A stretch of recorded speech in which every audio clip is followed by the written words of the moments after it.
All right, welcome to The Explainer. Today, we're unpacking a critical legal framework that essentially serves as the front line of the justice system in the Philippines. We're talking about the Katarungang Pambarangay.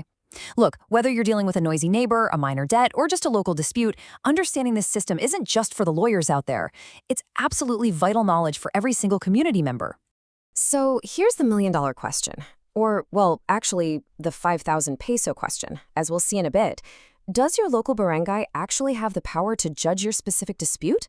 We need to hook right into this, because knowing these exact jurisdictional boundaries before you make a move is crucial. I mean, think about it.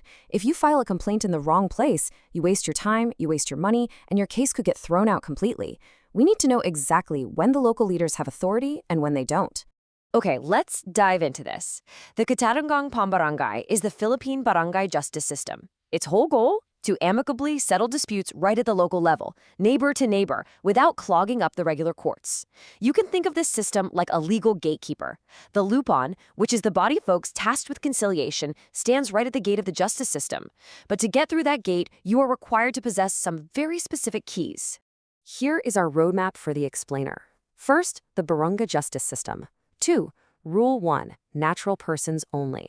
3. Rule 2, actual residents. 4. Rule 3, Lupon authority.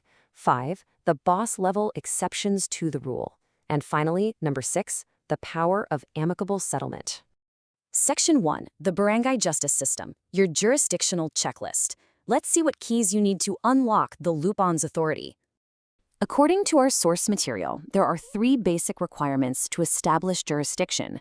Step 1, the parties must be natural persons. Step 2, they have to be actual residents of the same city or municipality. And step 3, the subject matter itself must be within the authority of the Lupon. Now, the crucial point here is that this is a definitive, all-or-nothing checklist. Failing even one of these steps, boom, the barangay has no power, and you go straight to a regular court. Let's move into Rule 1, natural persons only, human beings versus legal entities. Now, what's really interesting about this slide is how the law draws a hard line against businesses using the barangay system. A natural person literally means an individual, a single human being. On the flip side, we've got juridical persons, which the new civil code defines as corporations, state agencies like the GSIS or SSS, and partnerships.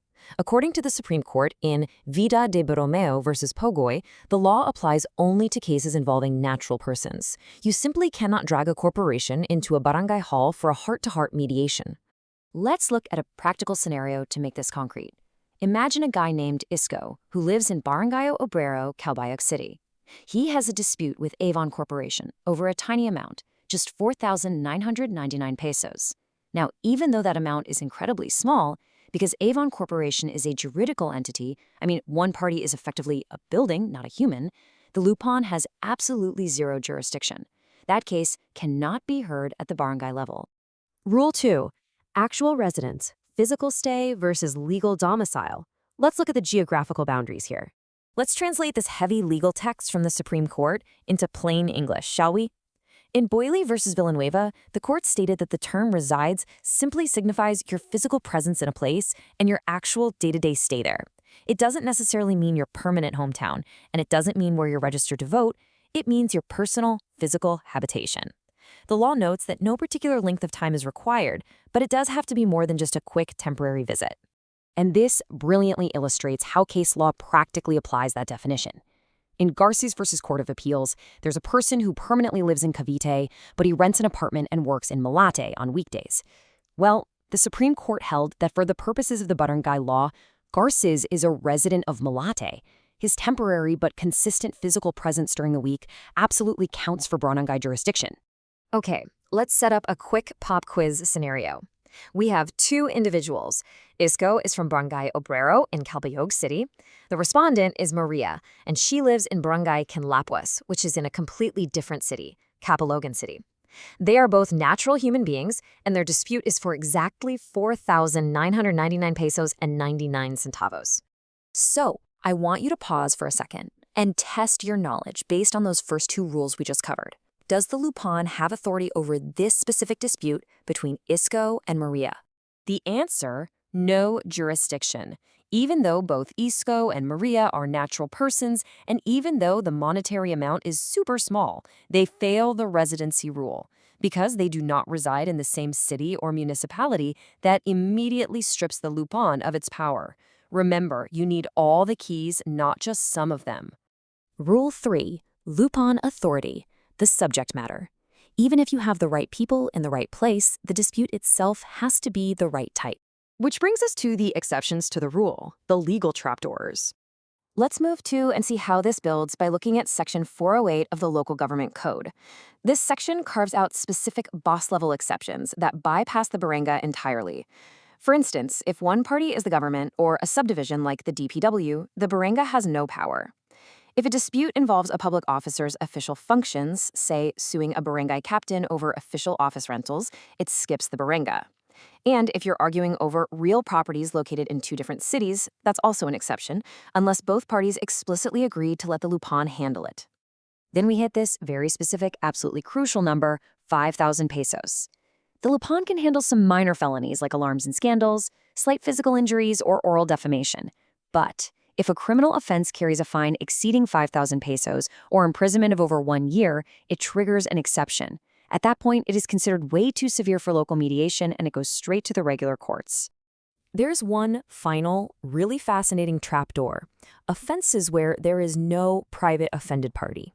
Think about traffic rule violations, jaywalking, littering, gambling, vagrancy. You literally cannot have a conciliation meeting for these because they are crimes against public order.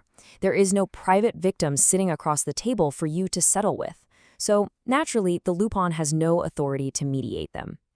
Finally, Section 6, the power of amicable settlement, the ultimate payoff. So, why go through this strict checklist at all? Well, according to Department of Justice opinions, if you manage to reach an amicable settlement in criminal cases that are within the Lupon's power, something massive happens. The government literally waives its right to prosecute the crime. It completely extinguishes the criminal liability of the offender. Only the civil aspect, meaning just the payment of damages to the victim, remains, which the Lupon can conciliate. Literally wiping away criminal liability is a huge legal benefit for resolving things locally. Which leaves us with this final thought.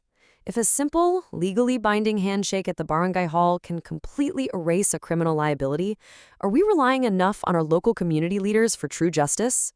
The Katarungan Pambarangay is an incredibly powerful tool for grassroots justice, provided you have the right keys to unlock the gate. Definitely keep that power in mind the next time local dispute pops up in your community. Thanks for joining me on this explainer, and I'll catch you next time.